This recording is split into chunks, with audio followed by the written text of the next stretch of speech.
Boa noite. Nós estamos aqui com o professor Wanderson, de Pedagogia, e ele vai explicar um pouquinho para a gente sobre a evolução da história da educação e os primórdios da educação brasileira. Boa noite, professor. Boa noite. O senhor poderia me explicar um pouquinho dessa evolução da história? Posso? Com certeza.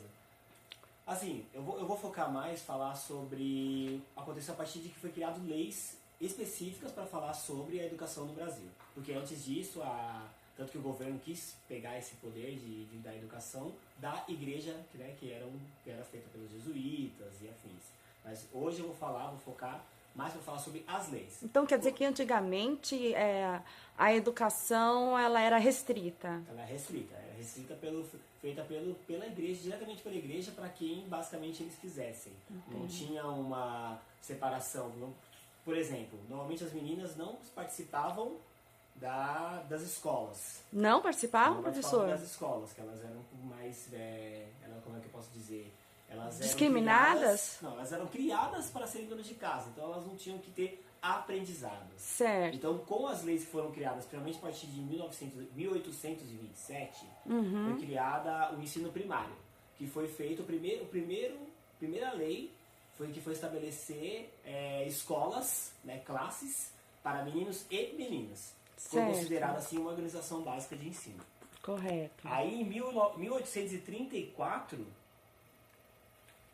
o ensino primário, o ensino primário foi estabelecido de forma mais concreta, que era o começo da formação da criança, quando ela estava nos primeiros passos dela na educação. E essa lei colocou que as províncias, né, que antigamente o Brasil era separado por províncias, ela que tomava conta dessa parte da educação. Mas como assim a província tomava parte da educação, sendo o Brasil um país tão grande? Como é que isso era? Então era só territorial, era só naquele local e ponto. Não se espalhava para outras pessoas? É isso que o senhor quer dizer? De certa forma, sim, porque foi começando de pouco em pouco. Então existia o governo central, que era quem cuidava do ensino secundário, que era a continuação do ensino da criança, Certo. mas o ensino primário era a obrigação das províncias. Aí com isso, né, por isso que foi, a partir de 1893, começando por São Paulo, que foi um pioneiro nessa área, foi criados os grupos escolares, que nada mais é que pegar todas as escolas num raio de 10 quilômetros e juntarem essas escolas para fazer um ensino mais completo. E o que seria esse ensino mais completo, professor? O ensino mais completo era quando... Vou dar pausa aí, não sei. Tem que dar pausa quando eu travar, porque você pode dar pausa e eu continuo. Tá, então, voltando, né, eu travei um pouco aqui na minha cabeça, mas assim, os grupos escolares, eles eram, a partir daí que começou a ter uma organização de verdade, tipo com entrada, com horário para entrar e horário para sair, divisão de professores, de quem ia dar aula, quem não ia, porque com isso foi, como eu falei, juntou as escolas de vários locais num só. Indo um pouco mais para frente, graças a esses grupos escolares, a partir de 1971 foi criada a Reforma Francisco Campos, que é uma reforma que tentou instituir exatamente esses grupos escolares em todo o Brasil, para poder criar uma diretriz só, né?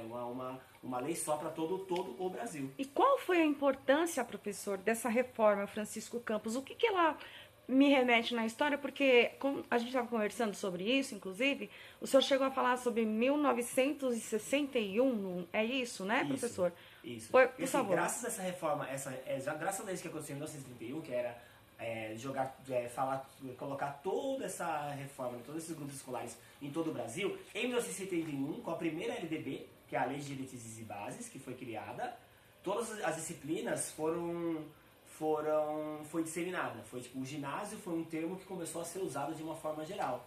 Aí com isso, em 1971, foi instituído finalmente o primeiro grau, que hoje nós conhecemos como Fundamental 1, Fundamental 2, mas antigamente era o primeiro grau, que ia do primeiro grau ao oitavo grau, que era a primeira e a oitava série. E aí as crianças, a partir o mínimo de 7 anos, começavam a entrar na escola. Aí em 1996 que finalmente entramos na forma que nós mais conhecemos, que foi separado o ensino, a educação básica, como a educação primária, que vai da creche até o pré. Aí a gente chega ao ensino fundamental 1, que vai da primeira à quinta série. E depois o fundamental 2, que é da sexta série à oitava série.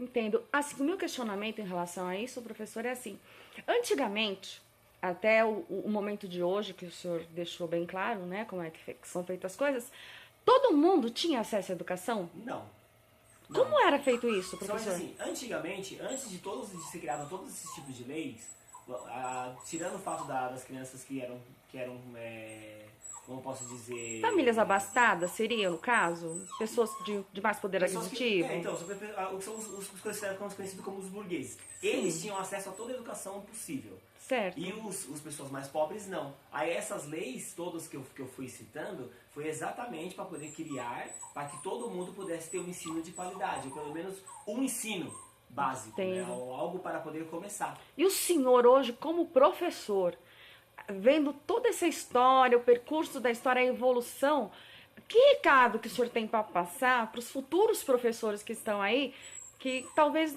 nem saibam que foi tão difícil conseguir ter acesso à educação, né? As outras pessoas que não tiveram a sorte de nascer em família abastada. O que o senhor diria para todos nós, a mim que não sou educadora, e aqueles que são, e professores como o senhor? Eu só posso dizer que a gente tem que pegar toda a importância de tudo o que aconteceu, de toda a história da educação no Brasil. Porque foram muitas lutas, foram muitas pessoas que lutaram para poder todo mundo ter educação, para não ser só pessoas ricas e abastadas poder ter. Então que a gente tem que tirar um modelo disso e lembrar que hoje, ou eu vou poder ser professor, ou vocês, né, outras pessoas poderão ser professores, graças à luta dessas pessoas. E graças a todas essas leis que foram criadas e ainda são criadas até hoje.